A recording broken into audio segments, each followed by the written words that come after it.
All right, folks, welcome back to the Dota Pit League season number 3. We have one match on tap today, and boy, is it a good one. We have this Swedish squad of ninjas in pajamas going up against the mostly European squad, the newly formed Cloud9 with EE at the helm. Thank you so much for jumping in and joining us today. Of course, a lot of good Dota Pit action coming your way here in the next coming weeks, but today, this match, a big one coming out here between these two squads, and as always, as almost every day, I've got the HighGroundTV production squad at my back to help me out and bring it home. With me today, Mott Packs on the stats as always, Pip Muckle, our production manager, of course, myself, Mott, your caster, and alongside me, Trouf. How are you, man?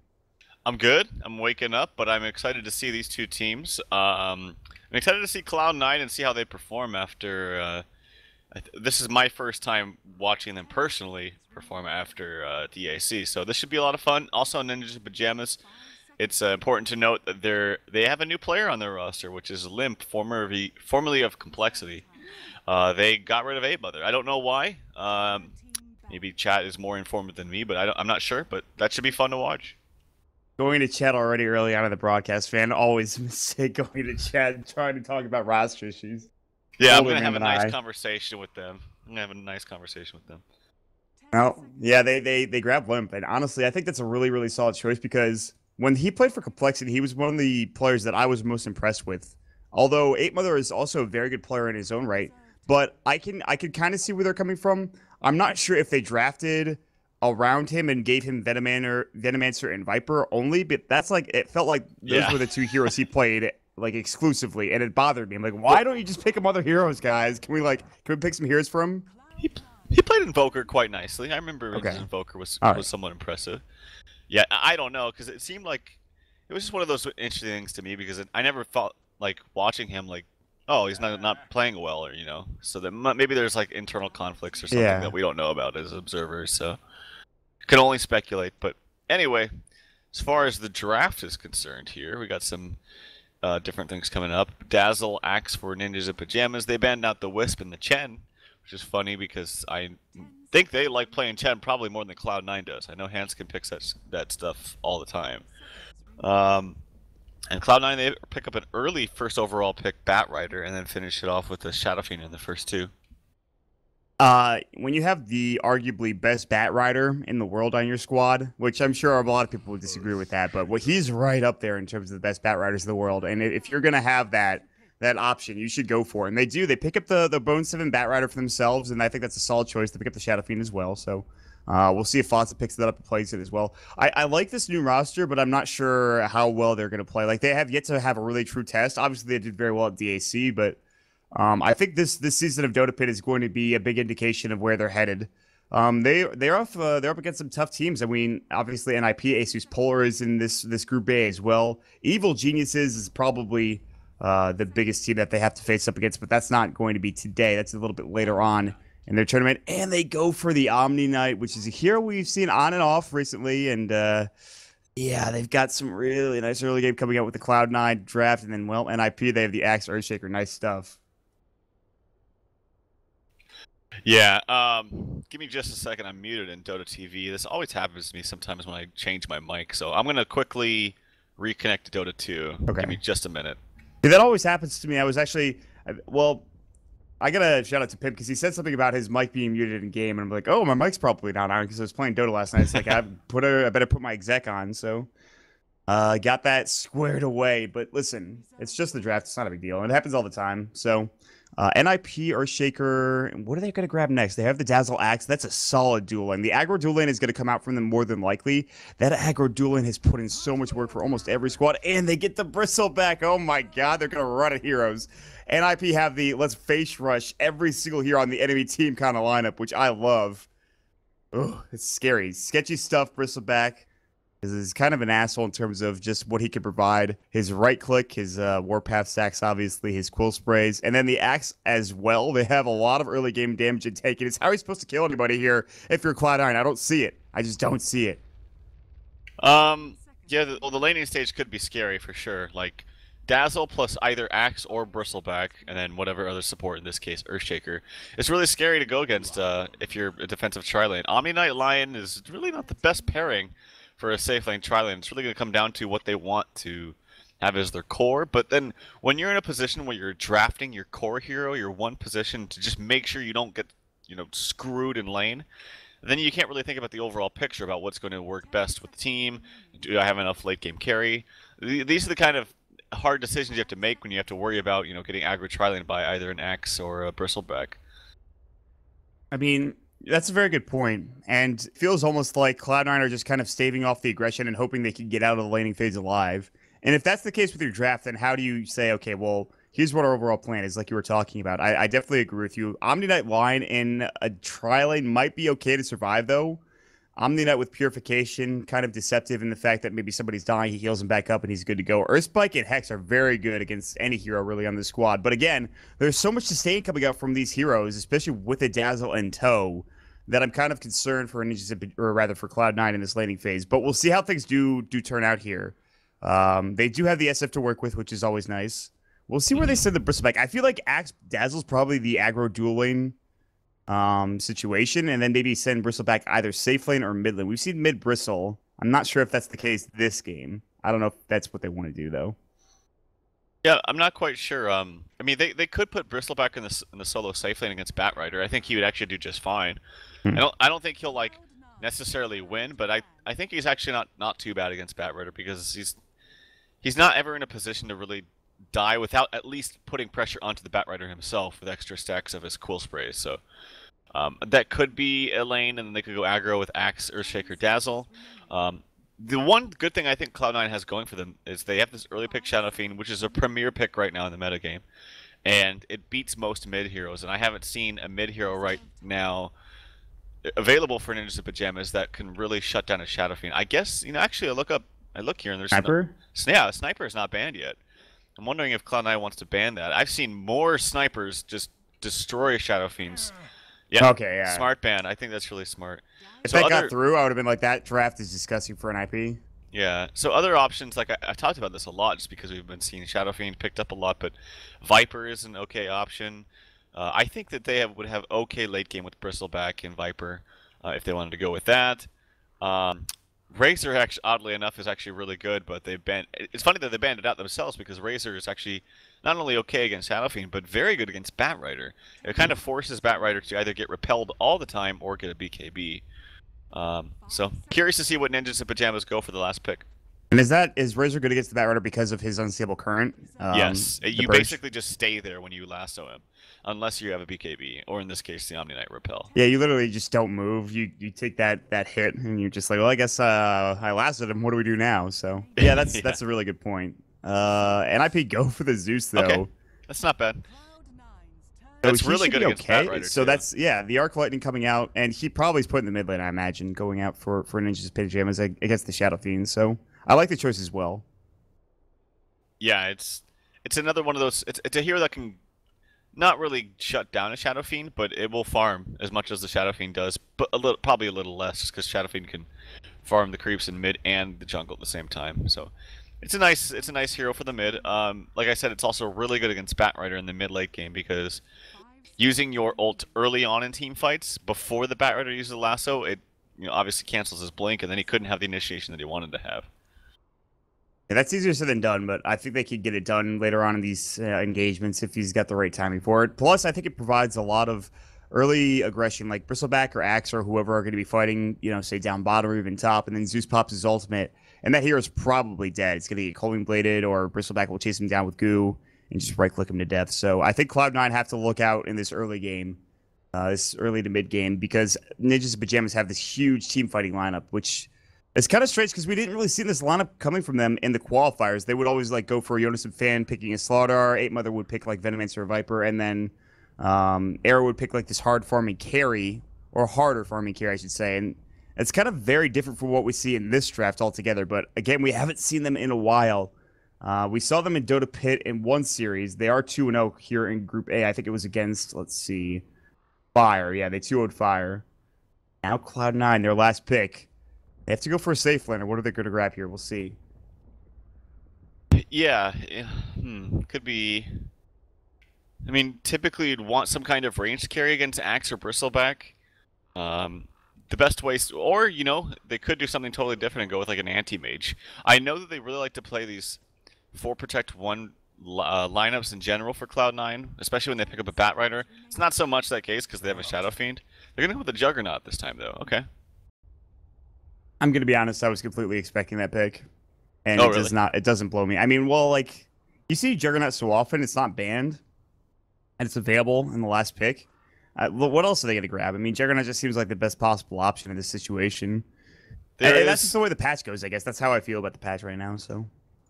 Yeah, there's a couple things about Juggernaut I don't like, though. One is that the Dazzle Grave is quite good against him.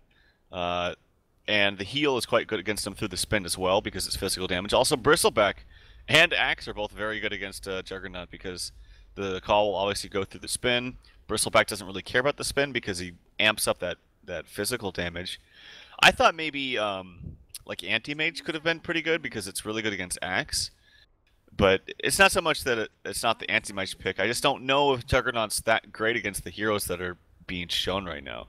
I mean, it's a great overall hero. It's like a very strong overall hero. I'm not so sure it's that great against these heroes that have very good physical damage and can do things against him even while he's spinning. It almost feels like C9 are like, okay, well, what's a good hero in this situation? Well, Juggernaut's actually pretty okay. Like, it's always like a solid pick, and then they just kind of throw it together and say, this will be fine. And they go from there.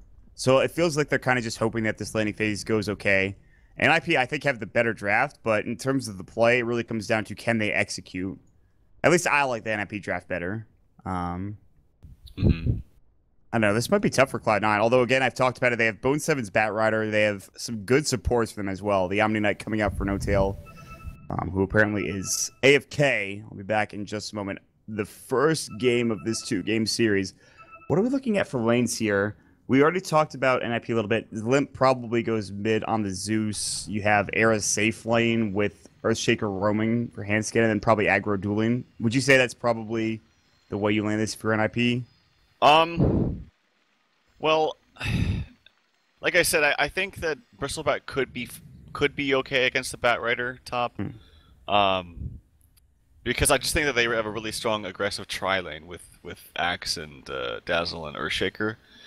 But they might just take the safe route and just go top and really try to zone out the Bat. The thing is about them, though, is if you're going to do that, you should probably ward some camps from the Batrider. Just because of how fast Batrider jungles. So I instinctively want them to go aggro tri-lane, just because I don't think that C9's lane is good. I don't think that Juggernaut... First of all, they have a double melee, which is already an innate problem. And they have double melee that takes a lot of physical damage from the Axe and the Dazzle. Obviously, when you're melee, you have to be on top of the creeps to attack them. But Dazzle will just heal bomb it and then do extra damage to you. So I think that NiP should go aggressive tri lane, even if they do pit up against a Batrider in a solo lane. The game's gonna get going here. I agree with you. They're probably gonna head towards that bottom lane. Maybe try to, they're getting there. They're gonna go to bottom. It looks like with a couple of heroes. Actually, just Jonathan fan for now. He does have a good old stat shield ringer protection starting item build here, so he will be quite tanky and difficult to deal with. But as it stands right now, Seal Kid's heading top. It might just ward. Look for that bounty rune at the top rune spot. Although I gotta say, the Radiant side for the top bounty rune is so much better. There's so much high ground to work with in comparison to the Dire side. Dire side has this one little staircase here, and if they try to walk out, they have to walk a long way to get to that bounty rune. There's a lot of heroes that can stand in the vicinity. But Bone 7, that double ringer protection strat. I thought people didn't do this anymore after the change to Ringer Prot Gold. But that is 8 armor for the Batrider. He's a tanky bad boy. Batrider he's feeling himself. Yep, it's pretty good for him. Earthshaker is Earthshaker is going bottom to block the creeps for Jonathan fans. So I imagine it will be actually just an offlane Axe. Bone 7, he has the sticky napalm early. He's already applying stacks. He wants to apply them now so that by the time the rune comes up, they just have so many stances they can't contest it. Limp is sitting here actually doing some good damage with his Arc Lightning, but yeah, they will get pushed out, and it's really hard to contest this against the Batrider that has stacks on you of sticky napalm. That was a really good play, really solid play. It was kind of just they were dancing back and forth, trying to decide who was going to grab it, but the sticky napalm stacks come out, and that does give Bone 7 an easier time. And the dual lane, I've seen this before with them. No-Tail Bone 7 in the offlane, having the Omni Knight to help him out. He can run at people, give him obviously the degen aura for No-Tail, plus the Orb of Venom. If Big Daddy No-Tail gets into range of somebody and right-clicks them, then you can imagine Bone 7 is going to go to work. And this top lane might be actually pretty difficult for Era. This might be something we weren't expecting, which does give Axe a little bit more room in that bottom lane, but Era might have a tough time farming. He will have the Quill Sprays going early on here. He already has 3 stacks. No points of Bristlebacks, who's not that tanky, but here comes Hanskin. Looking for that Fissure, doesn't get the block, it's on the wrong side. Shadow Wave goes regardless, and maybe a bit of a hasty initiation coming out. This top lane is going to be a battle, certainly, though, and we'll probably keep our eyes up here. Yeah, I mean, they'll be a little bit annoying in the top lane, but I don't think they're going to stop Bristleback's farm, per se. So it's a matter of how much 7 can farm, and, well, a couple things. One, they haven't placed the ward yet from No-Tail. He does have an Orb of Venom, which is nice, but I don't know, I just don't know about how successful this lane will be. I could be wrong, but I think NiP definitely have the upper edge. We'll see if this affects the bottom lane as well. As you mentioned, it's going to free up a little bit of time and space for the Axe. Lion is a pretty damn good zoner, though. Like, even by himself, with the changes that were made quite some time ago, it does make him actually a pretty decent zoner. We'll see. Right now, this Axe is getting full levels.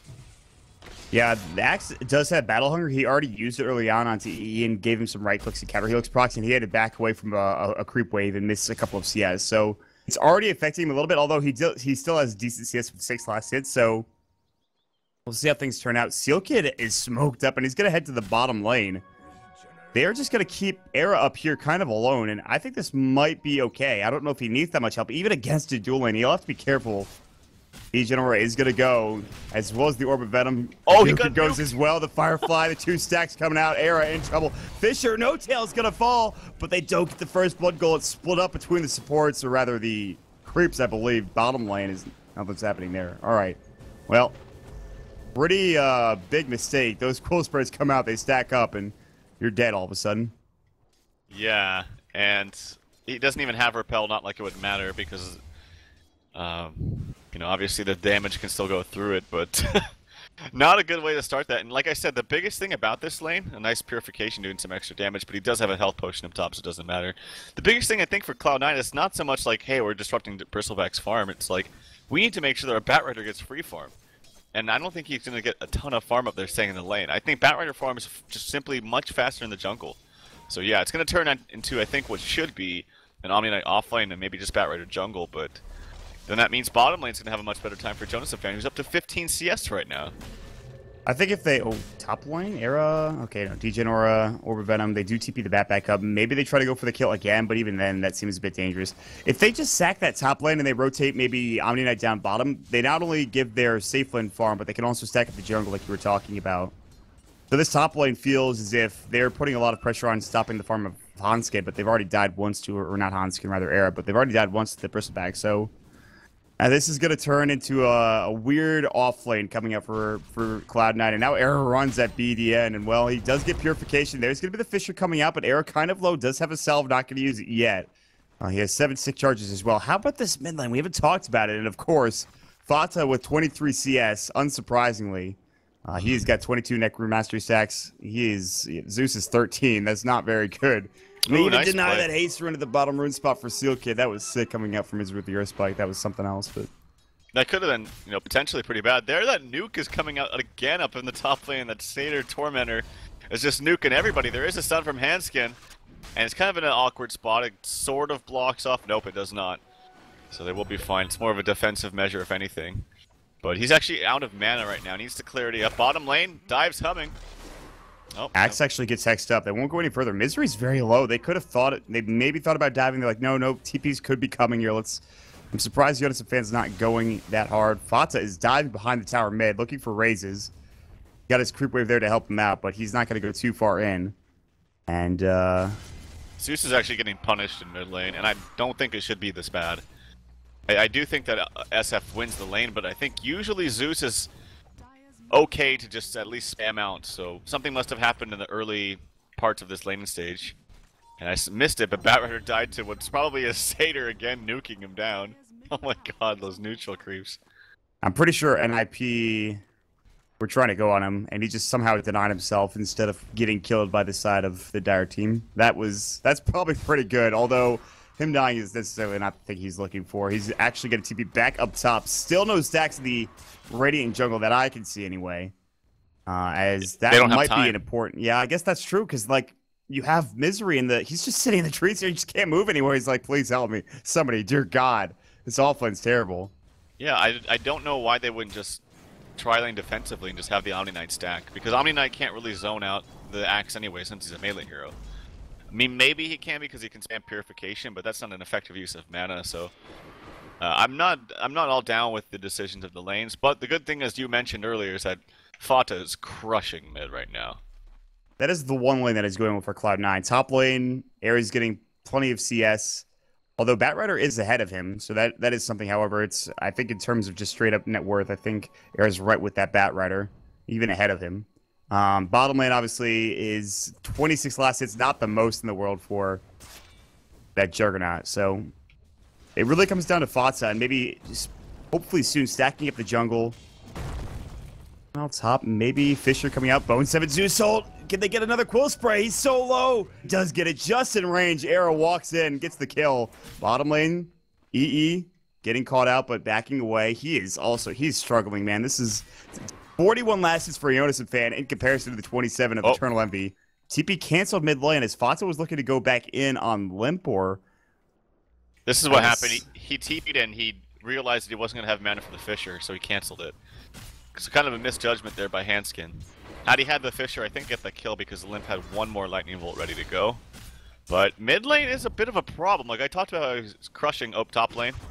Looks like another go onto Era. Ooh, big Purification. Can they take him down? The Fisher, the Quill Sprays are going to stack up. Cloud9 need to leave. Big Daddy No-Tail. Nice repel onto Bone 7. Not that it matters against Quill Sprays. Yeah, getting chased down. One more Quill Spray. Big Purification does miss. Swing and a miss coming out from the Omni Knight.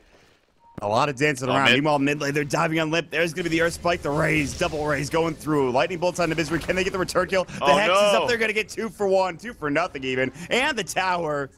Fata getting the double kill. He is crushing this mid lane. He's crushing this game. He actually doesn't get the last time on the tower. That was awkward. Just say, come on, man. You're a bit better than that.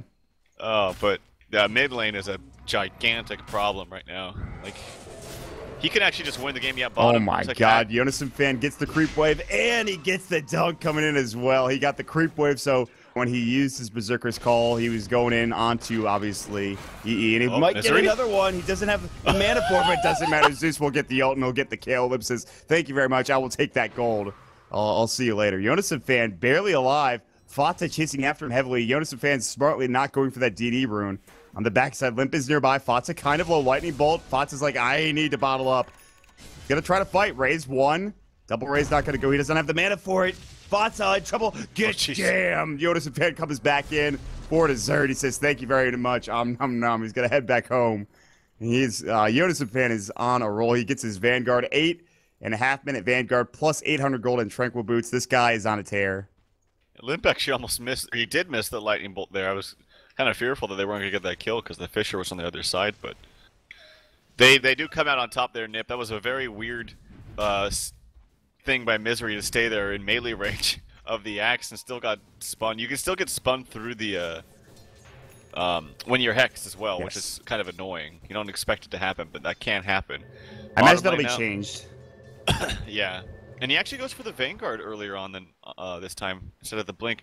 I see this a lot on Axis, but I usually see it when they've just completely free-farmed a lane. And you know what? I guess he has, because he has 60 CS, which is ridiculously high.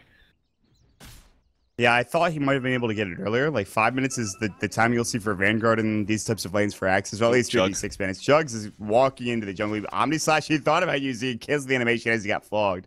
Fisher canceled. Hanskin's like, do I want to use this? I guess so. He's blocked. Era will chase after him. Healing Ward's going to go. No Viscous Days Lagoon, so Era can't really... He might be able to get this kill. Quill Spray's at 3 stacks, 4 stacks, about to go. The Zeus ult to secure it. Oh, Limp. All he has to do is press the R button. His team does the rest of the work for him. It's pretty nice. It actually is the easiest hero in the game to play. Like, look at... He doesn't have to do a damn thing. Just presses R and it's already in a killing spree. Oh, boy. Walks around like a stupid little hero, hits his R button. Oh, my God. Oh, well, Fata gets a haste. Fisher, nice block coming out as well. He has to go up to the top of the river, but instead the last one out onto Era. They're going to bring him up to the high ground. Era's stuck and more than likely going to die. Nice pick. Oh, he's going to TP out. He's not going to make it. Oh, he was so close. Fata walks back in questionably. No heal from No Tail. I think that's what he was trying to go for. Oh my god, they get out. What just happened? That was something else. I think he was expecting the heal from No Tail, which didn't come out. Oh boy. That was awful. He had a haste rune too. Just took so much damage from bolts constantly and constantly. Nice try by Era. He was very, very close, just a half second away from actually getting out in time. But wasn't able to do so. But still coming out on top is NiP. And this is giving more time for Jonas and Fan on the axe. We just picked up his Vanguard, it seems like. And he's very, very close, sacking the own enemy jungle for himself to get that Blink Dagger a little bit faster. Speaking of Blinks, Bone 7 does have enough for his, which is good, but this is against one of those teams, I've talked about this before with Batriders, where I don't think Blink is enough. I think you really have to get that 4-staff quickly after, because there's things like Fissures to stop your initiation, there's Axe Blink Call, there's Dazzle's Grave and Heal. So it's kind of a precarious situation, even with just a Blink on Batrider. They're wrapping on top. Air's going to walk right in. Misery and No Tail. Fisher is going to come out, kind of put in an awkward spot. Misery is going to get repelled up, and he'll try to live. He's going to run. He has a TP. Earth Spike is going to go, but the Quill Spray will secure the kill. The Zeusult came in as well, and Hanskin gets the kill on Big Daddy No Tail. So 2 down. They stay way too long in that top lane, and just easily done coming out from NiP. And I feel like Cloud9 are playing right into NiP's hands here. This is a team where NiP wants to fight. They want to be involved. Yeah, Cloud9 don't have much to deal with this early on. I don't know why they're fighting that much. Well, not even fighting, but like they have 2 of their support heroes laning, pushing the tower top with no one nearby. Like, why is this happening? You know? Yeah. It's just like it's just conscious decisions of where you are on the map that are just there's no reason to be there. So, and the innate problem too is, like I mentioned, I don't like their draft. I don't like the decision to have Juggernaut and these melee heroes against very, very strong heroes that will punish melee heroes. So here we go, Repel onto Bone 7. Doesn't really do anything to stop the damage, the physical damage anyway from Era, who is quite farmed right now. He's actually going for a drum of endurance this time. I think Lip probably has Blink Tag. He has enough money for a Blink Tag. He can buy it. He will do so. Mask Man is picked up for the Juggernaut as well, so at least Jug gets an item after what was a pretty disastrous bottom lane. He has 65 CS, so he's kind of caught up. He still has a long way to go, obviously. Fata helping getting some towers here. His Yule's probably later than it should be, although, I mean, this isn't that bad considering. He's doing pretty nicely for himself. He's level 11. Axe was thinking about jumping in onto EE, but that he might get jumped on. This smoke last was going to go. This is not the easiest kill to go for. Misery does have Finger. Respect. Zeusult, Omni Slash, they threw a lot for that kill, but they do get it, and that's a big pickup. That is the highest in net worth. Fata got fissured, but they can't really chase him down. Hansky's looking for an enchant totem, backs away. He's going to get raised. He'll get Shadow Waved back to full-ish health. But they will back away, and so one big pickup for Cloud9 there. That's not bad at all to get that kill. I was surprised that Envy didn't choose to use his Mask of Madness while he ulted, but I guess it didn't really matter at all. Could matter in the future, especially if like you accidentally ult and Axe calls, because then Axe gets the bonus 40 armor, which could actually be pretty devastating. But top lane, it looks like Ancients were attempted stacked, or at least stacked I think 3 times, which is going to be good for really no one right now, because no one can really clear those. Double damage bottom. Era is going to scare Fata a little bit and actually take it for himself. Fisher's going to come out. Fata not blocked. Era trying to get up to the high ground. Raze is going to go. Jonas and Fan is in. He's looking for the call, but he gets the chop instead. Big Daddy No Tail uses the GA. He's still on the run. Era doesn't even have Vistus Nasal Goo. He doesn't care about slows. He just wants to run at people. Easiest way to do that. Getting 4 points in your Quill Spray, 4 points in your Bristle Back. They get 2 quick kills. Fata the biggest of the targets. And they could even transition into Roshan somewhere in the near future, maybe even now. Looks like that'll be the choice with the double damage rune. This should not be a problem whatsoever. Nope. Well, we'll see. Like you said, he doesn't have the goose, so it's actually going to take a lot longer than it normally would. And the DD is fading. Okay, it'll still go down, but this is very good for them. Top lane, Batrider is getting closer. Yeah, I think this is really smart, Bone 7. I think prioritizing his farm and making sure he gets fast 4-staff after the blink is really going to help him out. Like I said, this is not one of those games where you can just get a blink and go gank right away from Batrider. One, you don't have the damage until the Lion Finger is up, or the Omni Slash is up, and two, it's just so many easy ways to cancel that initiation. So, Aegis goes to Bristleback, and yeah, NiP is in a good position. As you mentioned, Bone 7 farming the top lane. He does have that Staff of Wizardry, so 4-staff is not too far off. He's going to try to cut the creep wave top lane. He's just putting some pressure on the top tower. He'll TP out, realizing that Era has TP'd in. So good split push from Cloud9. Keep, you know, their mid lane, their Ancients free. You talked about the Ancients. He is taking it with the Healing Ward. He has his Mask of Madness. Taking a while, but he'll get there eventually. And he does have like 2,000 gold, so if he wanted to buy Yasha here, he certainly could. Which SNY or Manta is probably the choice, I guess. Manta would not SNY? be good here. Yeah, Manta would definitely not be good here. There's easy AoE to clear the illusions. In fact, the illusions help Axe, if anything. Yeah. So I would not recommend Manta, but SNY would be okay.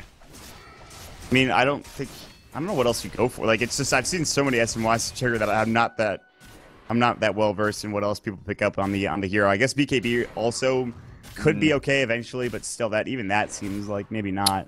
Well, no, because one, you have Repel if you want to, true, to prioritize that. Although you might want to have the Repel onto the Batrider, but the thing about BKB is it doesn't really help you against Bristleback nor the Axe, which is again the innate problem of the draft, I think.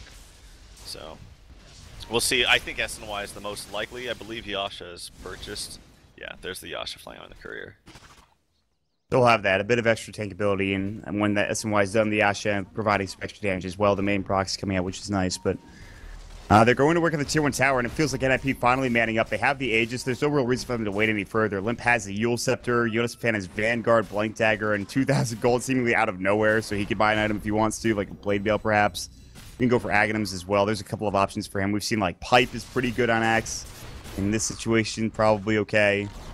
And they... Oh, actually, Crimson Guard, because of the Juggernaut Omni Slash, seems like a pretty good item for Jonas Fan if he wants to go for that. See. Sure, if you want to. It gives him a ton of armor, too. Yeah. I forgot that about the component, is that it gives you the what's the component called? The shield of... Buckler? Buckler, yeah. So it's a big chunk of armor as well. Makes you really, really tanky. I like that item a lot. I think people need to build it more often, but... Lots of split push this tier 2 top lane. Oh, Lasso. The 4-staff Bone 7 gets it. Era, he does have the Aegis. They can't secure the kill. That Lasso duration is still only level 1, so it's not quite as long as maybe he was anticipating.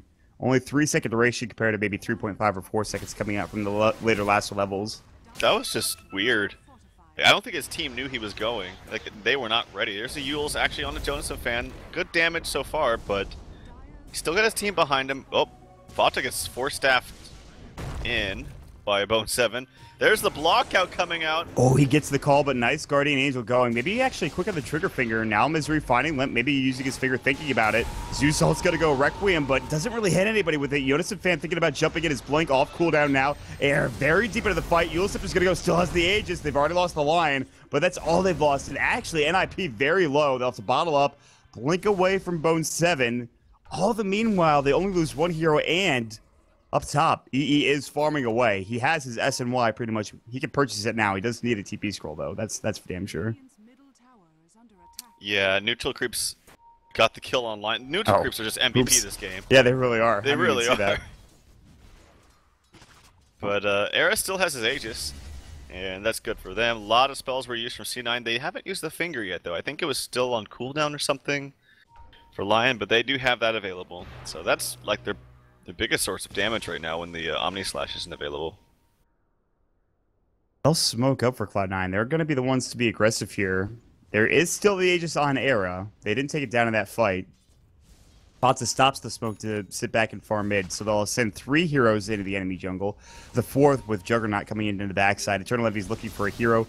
Limp is farming, but he's pretty far in. They're going to go for maybe a blink. They don't have a lasso, do they? They do, but he's just out of range. Nice Fisher coming in to stop maybe an Omni Slash. Yogg popped the Mask of Madness to get some more move speed to work with, but they couldn't find anything. They'll head back towards the mid and top lane. And they're starting to take over this top half of the map here for Cloud9. They're not being super defensive. They're making sure Juggernaut gets farm in the enemy jungle, and I think that this is kind of a problem for NiP. They're not really doing much at this point. Yeah, well, they're grouping up a lot, and that's really stifling Bristleback's farm. Era's actually quite underfarmed, all things considered. Yeah, top lane he did have some aggression, but I mean they're up 13-4, so they should be having a pretty good time about finding farm. But that's the one thing that Cloud9 do have going for them, is that their heroes just farm faster and more safely. Especially with the item build that Fott has gone for with the Blink Euls. Like, it's very, very difficult to kill him unless you get a an Axe Call who is like ready with backup. And even then, I don't know, just because they have an Omni Knight. So as we approach the mid game, it's getting a little bit stronger for C9, just because their heroes are starting to come into play a little bit easier. And what do you do if you're an NiP? Do you sit back and farm and say, you know what, we've missed our window, we got to get some farm on Era, or do you just hold that thought? Actually, Jonas a fan. First spike, finger, Omni Slash. He's dead. That was a nice kill. That was a nice pick. Yeah, good invis rune there for Eternal Envy. Really helped out, and that's big because I don't know how they kill heroes without Axe anyway. There's a smoke actually coming up from NiP. They're smoking into their own jungle. They're gonna do anything with this though. They find Fata, but he gets Yulesed up, and now the repel onto Fata. You can't really fight into this anymore. Limp actually backs away. They smoke into their own jungle. They don't find anything. Just, I don't know, man. It feels like NiP are just kind of running around with their heads cut off at this point. They're trying to find stuff, but I don't know. I feel like Zeus is really underfarmed. I just feel like actually a lot of their heroes are underfarmed considering the great start that they had. Zeus, he's actually like, what, 5th, 6th overall? Yeah. Yep. And he's 4-1 and 4. He's just like, while he's got a good hero score, but he's just not finding creep kills. Eternal Envy trying to get to the top rune, doesn't have Omni Slash, so can't do anything to the Zeus, but yeah, so that's the one problem. Also, the supports are very underfarmed too. Like, they're roaming around a lot, but they're not getting many CS. So this Earthshaker's going to have a very, very late blink as a result. I guess that's the tale for all of the sports, though. You look at the net worth chart, and you can see all of the cores are bunched up in that 7,000 plus range. And then the next closest person is a 3,000 net worth misery support. So just, I guess, the story of supports in Dota 2, apparently, 4 of them are lined up for like a total of 10,000 net worth. Also, I did want to talk about, we talked about the item choices for Juggernaut for Envy, and did go for that Manta style. He opted for the choice that we thought he probably goes for Nesting Line instead. Yeah, I don't really like it that much, to be honest. I don't think that I mean, okay, the one thing about Manta is it's really good late game for split pushing. Like, pushing out lane safely. You could even scout for yourself using the illusions, but like I said, they have a lot of AoE on NiP, and Axe actually likes it. So does Earthshaker. I forgot to mention that, but Earthshaker really likes it when you have more units on the map too that are clumped up. That's as long as he doesn't clump up with them, I think it's okay. Still think SNY would have been a little bit stronger, but like I said, you can split push a lot better with Manta. Bone 7 being kind of annoying to Jonas if will TP out. Bottom lane, some pressure was getting placed there by Cloud9, Big Daddy No-Tail, and Fata. I like this duo that they've kind of had these two heroes hand in hand for a long time now. They're keeping Fata very, very safe with this repel, and Big Daddy No-Tail's right behind him and just making him safe. But he will TP top, and they're going to try to push this top lane, although there is no tier 2 tower here. I just feel like Cloud9 are getting so much more off the map right now. And like you mentioned, NiP, really, they don't have the farm. The creep hitting for Zeus isn't quite there. He's caught up a little bit. He's gotten a couple of creeps since the last time we talked about him. And now another smoke for NiP. They really want to make something happen, but Cloud9's movements have been so solid. We'll see if that's going to be the case again this time as they're ready to jump in. Era looking to walk forward. They see the Juggernaut. The last one goes on a Limp as well. Omni Slash is going to go. Era turns his back, but still in trouble. Zeus ult goes. Limp uses, stays alive. Now the Echo and the Coin Blade. Limp, graved up misery on the run. He says, please, dear God, I'm just a lion. Well, you're dead, Mr. Lion. Meanwhile, Bone 7 going to get into the trees. He does have his bots ready to go. Big fight for NiP. Big smoke. They take 2 quick kills, but they will have to go back mid as Fata is split pushing. Yeah, and Bone 7's up here in the side, or up in the top part, trying to look to get away. Right there, man. That's exactly what I talked about. So he Omni Slashed, then Manted, and then got called with his Manta illusions attacking, so providing extra spins. and provided extra damage for the Earthshaker. It was like both of the things I talked about just happened. Oh, that was funny to watch. Jonas the Fan actually finds the bat who's stuck around, but not going to be able to go onto him. He's got a big chunk of change too. Look at that, 3,600 there for the Axe. I'm gonna rant here for a second.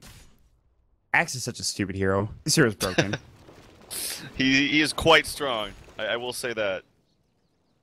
I mean, I love watching this guy, but like, all of his abilities are amazing, even Battle Hunger. All right, I'm done. That's it. I only just wanted to say that much. I guess I could have gone further, but I knew that Cat would have been upset with me. Cat, the last thing I want is for you guys to be angry at me. Airwheel head, it's the roast bit.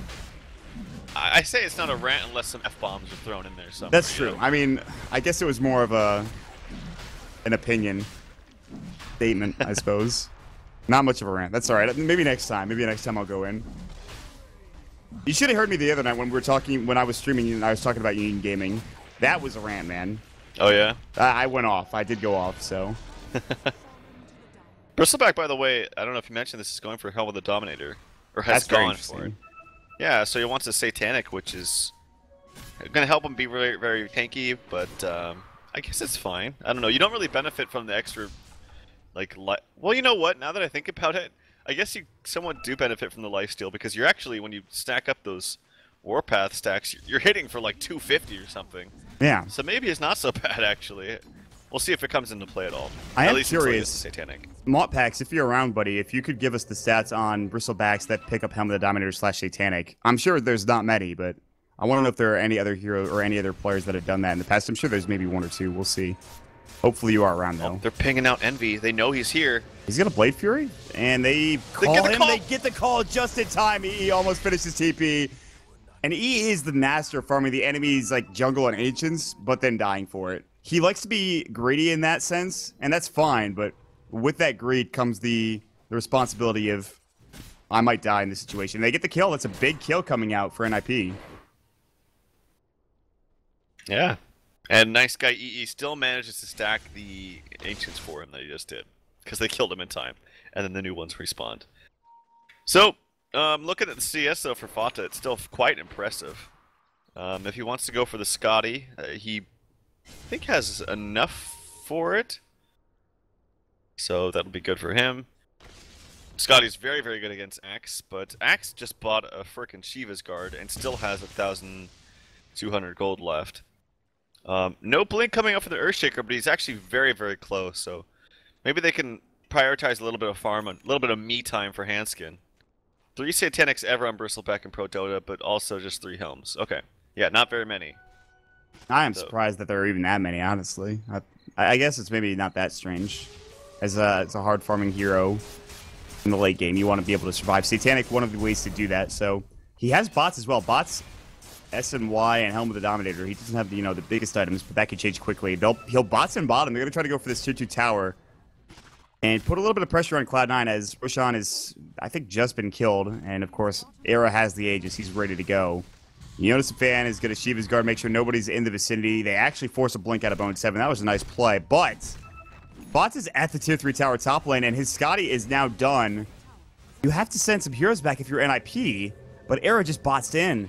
So Era has to stay bottom for another 23 seconds. Everyone else is going to TP in, though. Yule's on the Fonsa. He will get repelled. Blink the call misses, though, and now Jonas the Fan hexed up. The Requiem, the Omni / Jonas the Fan gets blown up. He vanishes from thin air. That is huge, and they might even be able to keep going here. They are going to get fissured on Fata. He's taking a bit of damage. He will back up. I want to check the buyback here.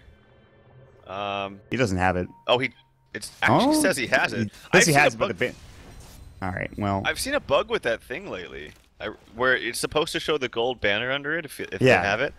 But it says on the buyback status that he has it, and I'm checking his gold. I'm like, I think he has it. And yeah, he doesn't have the gold bar. Yeah. Why does it do that? I don't know. Like even my games I've played where I personally have buyback, it doesn't show the gold bar. I'm like, wait, I do have buyback. I actually rely on that so much, the gold bar thing. Yeah, me too. That's whatever. It's a bug. It happens from time to time. I was so sure I didn't have buyback, but I guess I'm wrong. All right, well he does have buyback. Not that it's necessary. He won't need it. They will be at the tier 3 tower soon. But NiP going for a fight. Limp is going to use the Zeus Ult. Bone 7 getting caught. He does have bots. He has Lincoln 2, but he's going to die. He's going to get earned up, and Eric gets the kill with the Quill Sprays. Nice play there. Again, they'll probably have to rotate back top, but they do get Bone 7, which is a nice prize for them. Yeah, and the blink onto the Earthshaker is quite strong. Oh, did they get a gem? Yeah. That was Bone 7's gem dropping. That's huge. That is quite big, and I don't think they really counter too much with it. He was trying to counter that one ward. That's why he got caught there. So that ward will stand. They also have another ward deep into the jungle, and placing more wards as we speak. So, yeah, very nice pickup for Ninjas in Pajamas. Limp is walking around lightning bolting, and Hanskin's like, dude, I'm right behind you, dude. I'm literally right here. I guess they do need it for vision, but still. They will find one ward. There's another ward very deep in, very close to this mid lane, the mid tier 3 tower on the Radiant side. Well, it's placed by the Radiant on the Dire side. So that's up for a while longer still. They'll probably see that sometime in the near future. However, NiP, do they have the lead in net worth? Wow, 31 minutes into the game, and the net worth graph is 100% even. It is 0. Very close. The experience graph is also extraordinarily even. One of the most even games I've seen in a long time. Wow, yep. The Mjolnir pickup coming up from EE as well. What a pick. Yeah, I guess it's okay. Like, the reason why I like it somewhat is that the armor is somewhat high from NiP, especially if Weave is down. So what better way to cut through that than extra magic damage? So I like that. I actually like that pickup. There's an ulti, a scouting ulti there to see out where Limp is. No BKB on him. Can he get away? I don't think so. I don't think so. Well, and you notice Fan was going after Misery as well. I think he missed his call, and Misery was able to blink away. Fata is trying to secure a tier 2 tower. Almost gets it. He could have stayed and probably got that, and he would have been fine. I guess he saw that Hanskin was counter-warding that ward, which I had talked about earlier. All right, well, NiP, arrow running right into Misery. That's a bit awkward. Hex is going to go. He does have Earth Spike. Misery is going to blink away. Fata might get caught out. Blink, they used the Echo Slam as well. The call going, the jam. Big pick. Yeah, he was, I think, using his animation. Didn't get off. Good try. And that's a huge pickup. He's done for 65.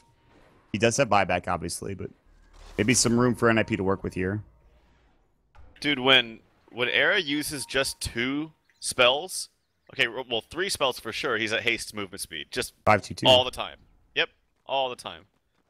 That is pretty insane. He can just when he was walking mid, I was like, this guy's a bit fast. Yeah, I think he has haste room. Wait, no, he just has bots and boots of travel and drum of endurance. You notice a Fan getting Omni Slash. They get the kill. Bots in, gets canceled. Misery hexes him up or Earth Spikes him. I knew that was going to happen. Nice play by Misery. And now Seal Kid on the run. But again, I mean, Era has 5-2-2 movement speed. He can just walk mid. It'll take some time, but they didn't go in there. Jonas Fan going down as well means they can't really push. I don't think that they can fight. Nice invis rune for Misery, making sure Era gets his TP canceled. That was something else. Yeah, and Jonas Fan being dead is quite bad. I guess they can maybe fight once they get the Satanic on Bristleback without the X, but certainly they don't want to. Mask of Madness here up shortly for Bone 7, which I do like because, like we talked about, just getting the heroes faster away from the enemy team even after your lasso. And since he can have the repel applied to him, he doesn't really necessarily need the BKB. So that's one great thing that Cloud9 have is the catch factor, and this is why Batrider is so popular. This is why he was first picked in this game. Is that even in situations like this, or when I would still say NiP has a little bit of an edge in team fights, you always have that pick-off potential with Batrider. Yeah, it's just that late game X factor. It's the trump card. But they might need it now, as EE is going to get caught out. He'll try to TP away. He probably makes it. They don't have a basher for Era, so he can't really go. Lasso up on Hanskin. Doesn't have Echo Slam. They'll try to bring him into the Ancient stack. He kind of says hi to the Ancient Granite Golem and says, listen, I would love to stay in chat, but I'm actually looking for a Fisher. I'm looking for a man named Bone 7. He's on a Batrider. I'm going to enchant Totem in the face. Give him the Fisher in just a second. Cancels it.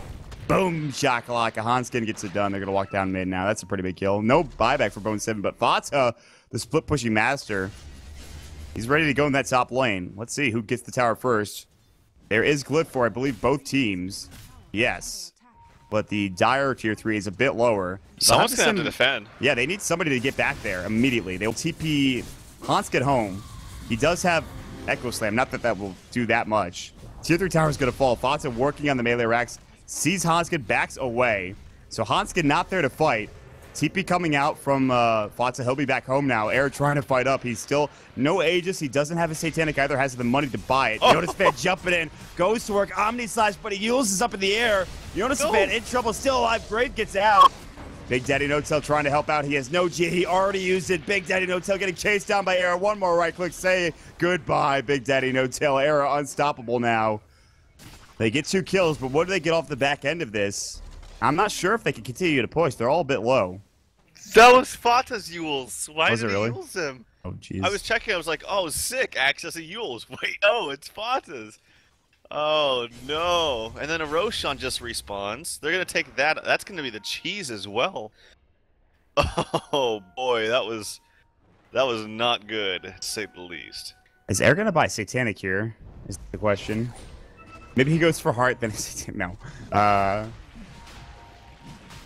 Era is going to put up the Viscous Izuku Sacks. Fatsa's nearby. Fatsa has Satanic. He just bought that BKB, which we've talked about. And they can't really take Roche now. I guess Bone 7 is back up. They could go over there. And NiP back up. They're kind of afraid. I don't blame them. They don't have vision in the enemy jungle. Bone 7 is responsible for 30% of all mom purchases in Batrider's pro history. That's interesting to me. I actually think the item is very, very good. I just started playing Bat a little bit more recently. I really like it. Like you get heroes way further away than you normally couldn't without the mom. So that's an interesting step. And yeah, you're right. He's going to go for the heart. So it's just casual Helm of the Dominator right now. Feels that having just the raw HP more than the lifesteal is a little bit more important, which is more standard and more expected. So he'll get heart, probably gets a Satanic later on in the game, and then at that point he's, I think, unkillable. Or about as unkillable as you can get in this game of Dota 2. Well, I mean, he doesn't have an Assault Cross, I guess, or any other item, but still, though, they could probably take Roche now. I think they have the ability to do so. However, Envy's already in the pit. Cloud9 smoked up, and Fatsa will break the smoke. Era walks right into the enemy team. The Hex is going to go. Bone 7. Era is all alone. Mjolnir going. Fatsa trying to get his ultimate off and does do so, but doesn't really do much damage. Seal Kid getting right-click down. Era about to fall. Era, the Grave not doing enough. 2 dead. Echo Slam comes in. It does take care of Big Daddy No-Tail. Jonas Pan trying to TP away the Flame Break. He's about to fall as well. Fatsa gets the triple kill. That BKB going to work, and EE with a big Omni Slash gets a double kill. It's a full team wipe. NiP. Oh, God, what a disaster. And now Cloud9 are going to go straight to Roche. They're going to take the Aegis. That might have just been the game-winning fight coming out from Cloud9. They get not only the Aegis, but they get the cheese as well. And they're going to go straight down mid, more than likely to take this tier 2 tower. And that Bristleback did not feel tanky at all. He just got from full to nothing in a matter of seconds, especially I believe Hex was maybe applied somewhere in there too, and Hex is really, really good against Bristleback because he loses his Bristleback. So he's not very tanky. I didn't see the axe where he initiated. Maybe he got caught by the Batrider or somebody, but they just didn't have. Yeah, they didn't have the initiation from axe to really do anything there. And oh, here we go. Jonas Fan jumping in. He gets the call, but EE low loses the Aegis, gets the Culling Blade going. Now they have to be a bit careful. Fatsa pops the cheese just in time. Yule's up as well. EE is going to Blade Fury. Blink Call is available and ready to go. They will use it on EE. They'll probably just leave EE out to die. That is a lot just for that melee Rex. They have to expend the Aegis, they have to expend the cheese, and they lose Envy off the back end of it. And they will get a couple heroes out. Limp, they're chasing after Fatsa. Do they see him? They don't see him. I think they might know. They see the blink animation in the end, and so Fatsa will get out just in time. But well, and with that being said, folks, we're going to send it over to Pip Mocha for our first replay of the day. Pip, what is up, man? Right, I just want to quickly point out that there's been a smoke gank right before... Oh, actually, let's switch back to the live broadcast. There's a kill happening top lane. Now Big Daddy No-Tail gets brought down, and I think maybe we have some time, hopefully. All right, we're going to send it over to you now. Let's go. Let's try it again, alright. Well, anyways, as mentioned, the Zeus doesn't have his ultimate because there was a smoke gank early on. So they had one big teamfight ultimate already down. Aerith just walks in, Dazzle ult didn't really do all that much. Limp was running in. Like, everything just didn't work out in the end at all. And, well, like everyone mentioned, Bone 7, he was doing a marvelous job to keep Bone 7 in his place. And with such, the Echo Slam, it was nice, but it just wasn't enough at all. So, with that, nice fight for C9, and let's switch back to the live broad. And as we're back here, we have the tier 3 tower getting pressured by NiP. Maybe trying to force out this buyback from Envy, but he's got only 10 seconds left on his respawn time. They'll back away for Era. They don't want to try to take too much, and I think it's the right decision for NiP. But they did lose that last fight pretty handily. It's now what that fight actually. That's a 7,500 gold swing in that last fight. In that last fight alone, that was an impressive set of events coming out from Cloud9. It is as close to a vertical line as you're going to get in Dota in these graphs. That's one very straight line upwards. And there's a smoke yet again, and I think what Pimpmunkle said was huge actually. It was the fact that Zeus used a scouting ulti, which didn't show anybody, so that showed that they were smoked, but the fact that his ulti was down and didn't do any damage, like it just happened right now. Yeah, yep, there it is actually really detrimental to NiP once they take a fight right after that. So if they know that they're smoked, then they should probably maybe back away. The problem was that Envy was doing Roche, and they didn't know that because they saw them all smoked. So yeah, that's a big ultimate there for your team. It does a lot of damage, and it cancels blinks. Probably the most important thing is, well, if they had gotten that ultimate off and they weren't smoked, then Bone7 has to wait a bit longer to blink in, and maybe the fight's already initiated at that point for NiP. Sure, and maybe it turns into a disaster. I think Era also, he saw the smoke, then walked in, he's like, we should back up. Then he saw Envy Roche, and he's like, I guess we fight this. Let's go. But he was so far away from his team. There was no counter initiation. They got the Gravevolve, yes. And yeah, that's not anywhere near enough here. And on NiP, they're just trying to find somebody to pick off here. And Cloud9, I think if they just do more of the same, they probably have an advantage. I mean, they do in numbers in terms of the stats, but for NiP, what do you do now? Do you just keep farming? Do you try to push down? Do you try to man fight? Is that really the best option? I'm not sure. I don't think they can man fight in a team fight anymore. I think they still have really strong pick-off potential with like Zeus and Axe. Like they have pretty damn good damage. Their strength is the pick off with Axe. Like you mentioned, you're sick of this hero and it's really strong. It is very strong, and they can pick off anyone they want to. And the dunk will still go through Appel and GA and things like that. So they have that going for them. But as far as raw team fighting 5v5, it's just not going to work anymore against C9. Envy walks right into Era, or vice versa. Hex up into Era. They have the entirety of Cloud9. They're going to use the Omni Slash, but it's split up as Slip pops the Ghost Scepter. Beautifully timed. Meanwhile, Big Daddy No-Tail on the chase. They do blow up that Dazzle. No great for them. TP out from Envy. They could have turned and fought that. I think they'll use up onto Era, but he is full health for the most part. Blink, Hanska jumping in. Nice BKB for Fatsa. No hit totem going there. Jonas Fan about to jump in. Requiem call onto 2. Bone7 the first to go down. Big Purification heal bomb. Jonas Fan hexed up or spiked. Meanwhile, they're still getting run at by Era. This fight turning disaster. Huge Echo Slam from Hanskin. He gets the boom. He gets 4 heroes. That blink, he was waiting for it the entire game. Boom, shakalaka. Holy shit, that was some damage. That was some damage, and I was kind of fearful that Jonas Fan wasn't going on to the Shadow Fiend while he had BKB and was channeling the Requiem. Went into the backside, got the kill on Bone7, and it looked kind of shaky there after that, but my god, the damage of that Echo Slam. And that wasn't even a level 3 Echo Slam, too. That was quite good. 1,200 damage in total. That was something. He dies after that, but he doesn't even give a damn. He's like, that's got to feel good to get one of those Echo Slams. And Jonas Fan and Era stay alive. They take 4 heroes. They don't get the biggest target in Envy, or one of the biggest targets, but God, that was something else. Yeah. So, Big thing. Yeah, one more thing before we go to the replay is that you'll see the Omni Slash, as you mentioned, just did nothing. They spread it out. Zeus ran in with the Ghost Scepter, and it's still a proxy attacks from the Omni Slash. So, as you said, Pimp's ready with the replay.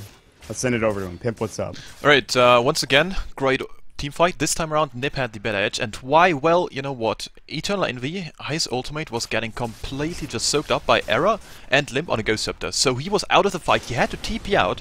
And that's huge, because your number 1 damage dealer, well, number 2 after the Shadow Fiend maybe even, is not going to be in the fight. And he tried to run back, but it just took so damn long. Everyone just got cleaned up. The BKB from Fata did nothing. Yes, he had a nice ultimate, but X, well, he was away. He was dunking people. And with that, the teamfight got lost after an insane Echo Slam. Let's see it once again. Here we go.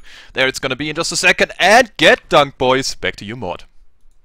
Ridiculous dunk coming out from Hanskin on that Earthshaker. I do want to point out, this just happened while we were in the replay. Zeus did pick up an Ethereal Blade, which I think is a huge item. This is so big coming up from Limp. I like this choice a lot. Yeah, it's very good. Obviously, you can use it to apply it to when the Omni Slash is coming out from Juggernaut. He just has to be very, very careful that he's not the one caught, because he's actually very, very important to NiP. Probably one of the most important heroes. It's one of those perfect heroes where you're like, it does probably more damage than anyone, but it also is the easiest to kill. And so if you're Cloud9, that's like your focal point right now for NiP. Actually, it's probably the Earthshaker, because if not the damage coming from the Echo Slams, Handspin has been on point this entire game with stopping the initiation. This is exactly why Earthshaker's picked up. It's not so much the damage, the big dunks, which can happen, of course, but it's mostly for stopping the initiation and keeping people stunned from a long range, and he's done exactly that this game. Fisher's such good ability in that regard. It's so hard to fight into that. The block, first of all, obviously, like you said, and the long range that it provides. And I remember a time when this Fisher was not that long. Still a good hero, but there was a time when Earthshaker wasn't really touched in competitive play. 9th Ethereal Blade ever on Zeus, purchased in less than 2% of games.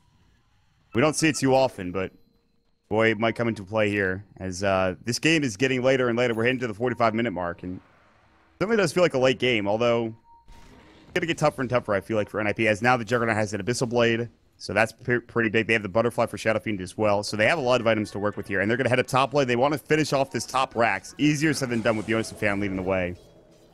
They actually know they're coming because they spotted him out with a ward up, which was just about to fade, so they want to fight. Oh, nice blink out there from Jonas and Fan. They knew it was coming, somewhat. And here we go. Oh, that's an illusion, oh, that's an illusion. Fisher block onto E. He does get forced on the other side. Era's running at them at this point. Look how they're all fast so fast. E popped the mom. He's Bone so 7 fast. probably dies. All right, Jonas Fan, that's unnecessary, man. I guess they get the haste from the Culling Blade, so I guess it is kind of necessary, but they won't catch anybody anyways. Era don't need no haste. He is 5-2-2 already. He pops up like, it's like, I'm just going to hit 3 abilities. By the way, I'm actually at max movement speed. Still running across the map at light speed. And Era is going to try to find Misery. He has his Blink and Force Staff. He's fine. He'll get out. But good defense, I guess, if you could call it that. That was kind of just, we're going to look at you from our high ground, and you're not going to be able to get up here, so. Yeah, it was a nice blink out from Axe the second that Bone 7 came in. And actually, Autumn, Hanskin finds the dunk. There's the bots in from Jonas and Fan and gets the dunk himself. Really nice kill. He's got no... Actually, I have to double check this. Make sure that it's not bugged out. It's bugged. He has it, dude. What the fuck, man? I don't... Dota! Volvo! You know what's the ironic part is that people will, like, yell at casters on Reddit saying, "Lol, casters, can't you see the buyback symbol on the portrait?" Yeah, okay, buddy. It's so true. But, like, I've been using that, like, ever since I knew that was a thing, I made it my goal to use that. And now it's dead. I can't look at it reliably. Everything I knew was a lie. All a lie. Alright, well. He has buyback. They're going to go to the high ground. Doesn't want to use it, obviously, though. If they could hold without him, then obviously he wants to save it. Ooh, the Berserker's call. He's going to have to buy back now. Lasso and the Earth Spike. That was kind of a cool little hop. He gets fingered as well. Jonas Fan brought all the way back. He's in alone. They realize that they're fighting outside of the base now. Omni Slash going. Limp trying to fight. I think he got the Ethereal Blade off when it was all said and done, so he couldn't find a single kill with that Omni Slash. Still, that Lasso, though, we talked about it, man. That is the X factor for Bone 7. He brought him all the way back behind the tier 4 tower, behind the Nation. He was right here when it was all said and done. That's crazy. Yeah, so in the end, though, I think it's okay for NiP. They got a buyback out of the Jug, so they know he doesn't have it. His item progression's stifled just a little bit. And the Axe, with the golden thing around his numbers, does have a buyback for sure. Might actually have to use it. They should see him walking into Roche. Yeah, there they go. This is smart. Look how fast Roche is going down, though. It's getting obliterated. Zeusult's going to go. They need to get in the pit. They need to do it now. Fisher's going to come through. Can they get in the pit? Jonas Fan going to jump in. They don't get the Aegis. No snatch, nothing of that nature. Limp does get the kill on Big Daddy. No tell. Era running and fighting. EE low. He does have the Aegis, but he might fall, and he will. And they'll try to kill him a second time. Faza and the rest of the squad there on the run. Bone 7 is getting the hell out of there. I think they missed the call. Not that it matters. EE's dead anyways. Jonas Fan actually misses the dunk. He actually picked up the cheese. Not bad for Jonas Fan. That's pretty big, actually. And a big kill. As EE doesn't have buyback. That's the biggest thing we just remembered. He bought back, and now he dies to Roshan. Or at least at the Roche pit. That's a big pick for NiP. It really is. And someone was pinging out this blade mail that's somewhere, but regardless, he doesn't have it right now. There's a refresher from Bone 7. He can use his lasso twice right now. But is it going to be enough with no Juggernaut in the pool or available? We'll see, man.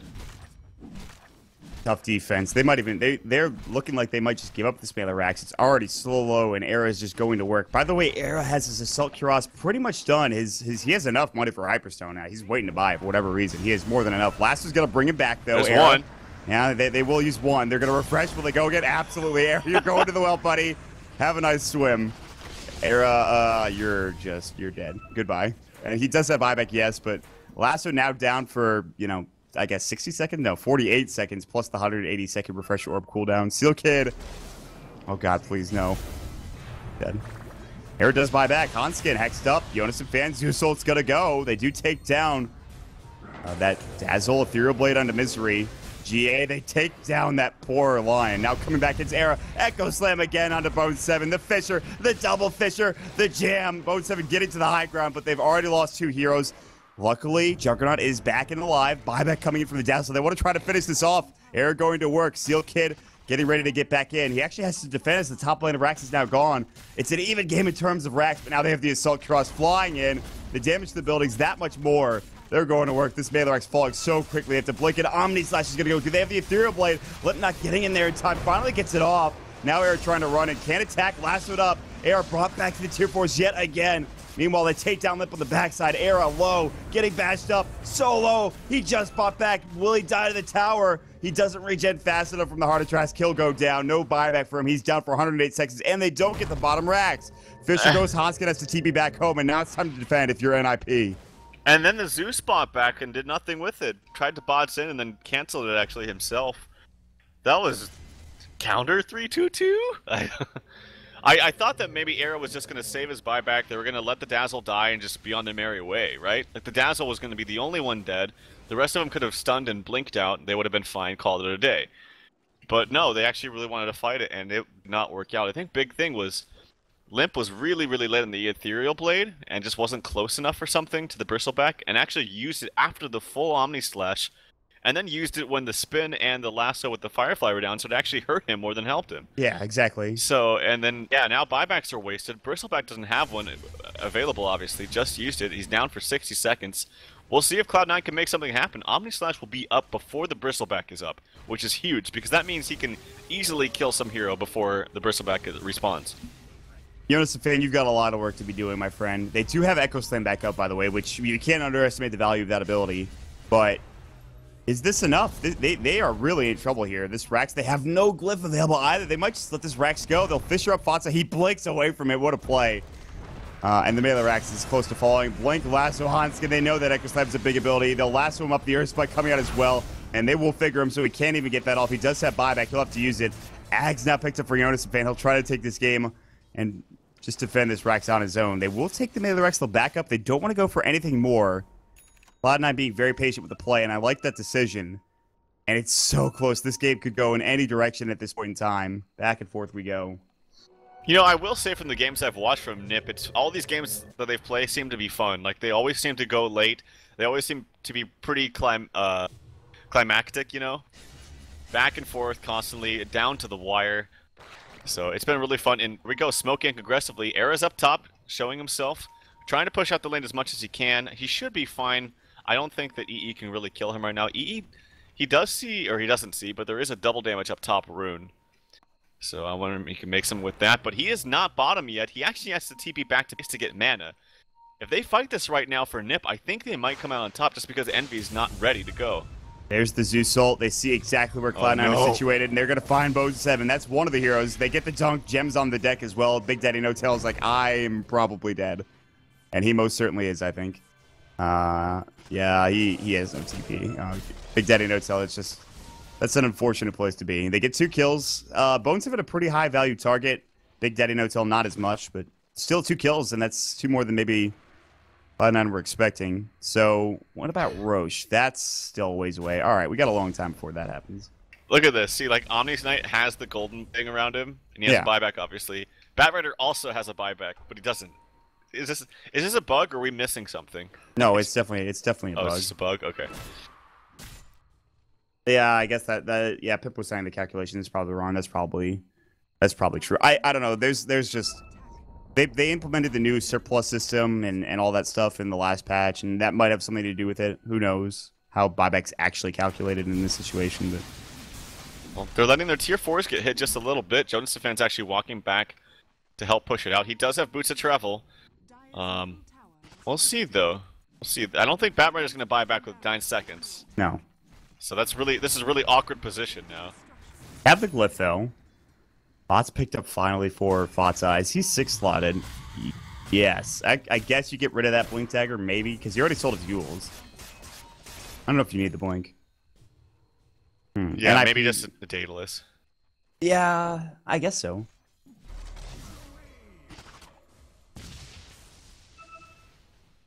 Alright, Cloud9. They're just trying to keep these lanes pushed out. Limp. Dagger, he has bots as well, so everyone has bots, it feels like, for the most part. They gotta find Echo Slam bots and getting jumped on the Zeus ult. They ethereal bladed him, and they chop him down regardless. That was awkward. I don't know, like, what? Okay, I guess. They kind of just stood around him for like 2 seconds. That was weird. Does that buyback, though? Yeah, Ethereal Blade actually, as far as offensive purposes, is not great for the entirety of NiP because most of them are physical damage. It's just the Zeus and the Echo Slam from the Earthshaker, and he already used it, so that was kind of awkward. But still got the kill. He does have buyback.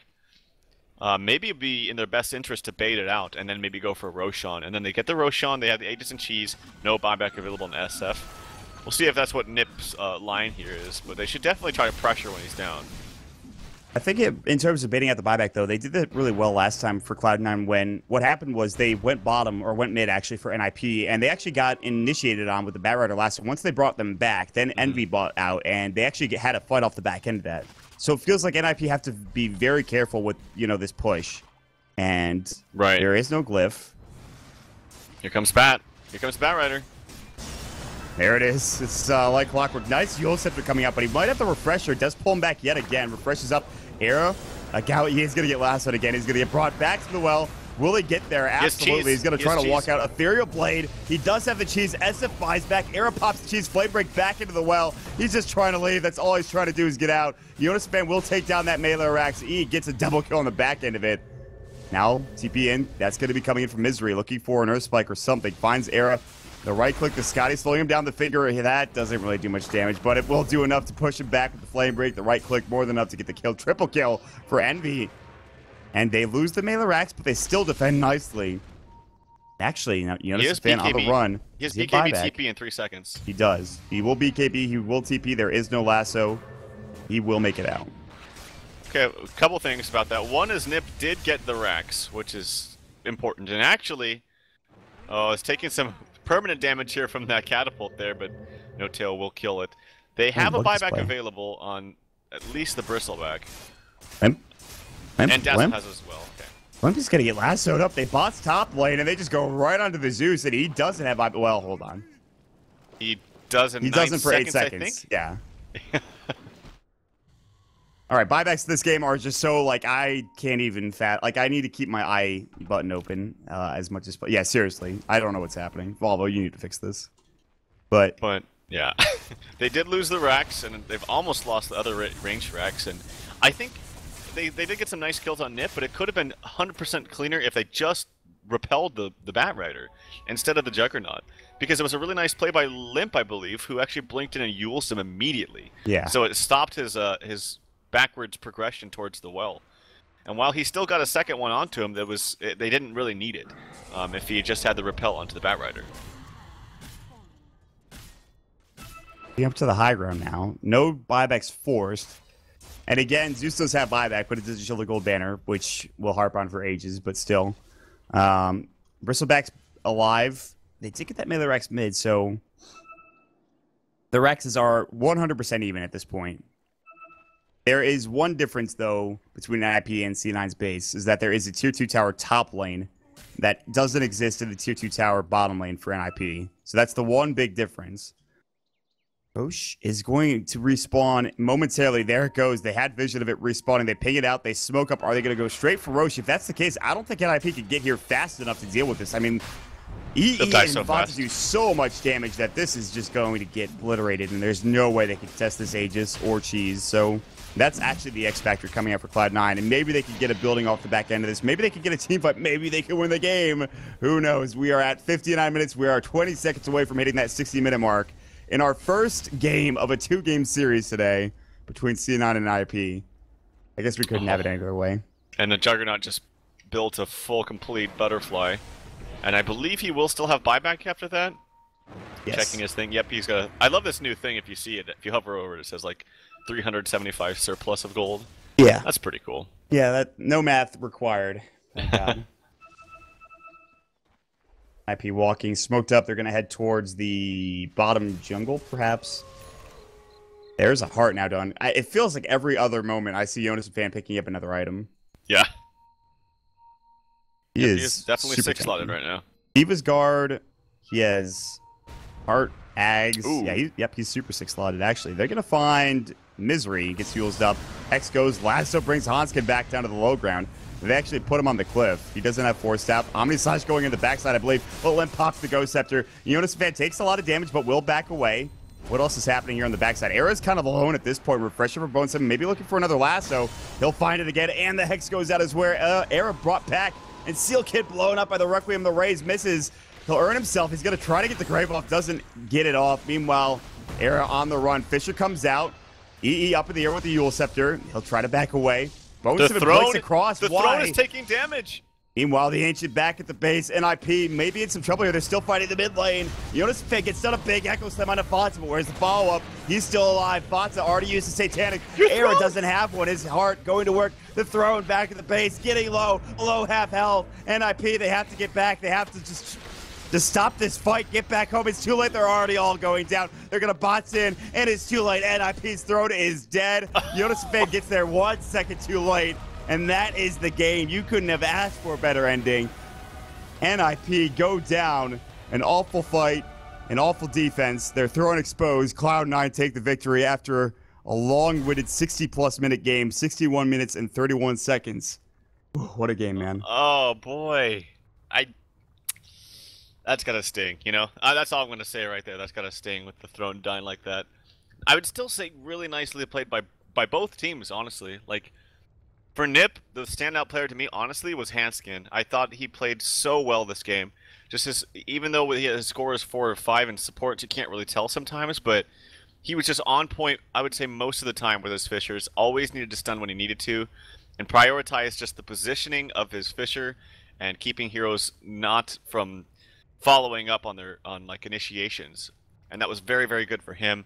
And for Cloud9, Envy had some struggles in the early mid-game, but my god, he farmed like a beast. And he really took it after some weird plays in the mid-game, but just had some amazing farm. And the Omni Knight pick, it did come into fruition as we approached the mid-late game, because it was just difficult to play around these repels and these GAs specifically. The GA was huge. And yeah, so it's an awful way to lose that way, but NiP definitely showed a really good game. And that is just the first game. That is just a taste of what could come here, potentially, with the second game coming up here in this 2-game series. NiP now down to 2-1 here in Dota Pit. Cloud9 up to 1-0. We'll see if they take the series 2-0 or if NiP have some other thoughts about the series in and of itself. With that being said, first game now done. I do want to say a couple things here. Again, this is Dota Pit. Thank you so much for joining us.